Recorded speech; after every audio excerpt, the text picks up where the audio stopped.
মৃত্যু মানব জীবনের অবশ্যম্ভাবী সত্য।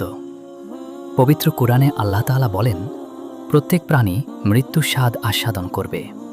আবার সূরা নিসার ৭৭ নম্বর আয়াতে আল্লাহ রাব্বুল ইজ্জত বলেন, তোমরা যেখানেই থাকো মৃত্যু তোমাদের পাকড়াও করবেই। মৃত্যুই জীবনের শেষ নয়, বরং আখিরাতের জীবনের সূচনা। রাসূলুল্লাহ সাল্লাল্লাহু আলাইহি ওয়াসাল্লাম বলেছেন, বুদ্ধিমান সেই ব্যক্তি যে মৃত্যুকে বেশি স্মরণ করে এবং পরকালের জন্য প্রস্তুতি নেয়। ইবনে মাজাহ। অন্য হাদিসে এসেছে, তোমরা সুখ স্বাচ্ছন্দ্য বিনষ্টকারী মৃত্যুকে বেশি বেশি স্মরণ করো। তিরমিজি। মৃত্যু মানুষকে দুনিয়ার মোহ ত্যাগ করে সৎকর্মে উদ্বুদ্ধ করে। তাই মুসলিমের কর্তব্য হল মৃত্যুকে ভয় না করে মৃত্যুর প্রস্তুতি গ্রহণ করা, তওবা করা, নামাজ, রোজা ও নেক আমলে মনোযোগী হওয়া।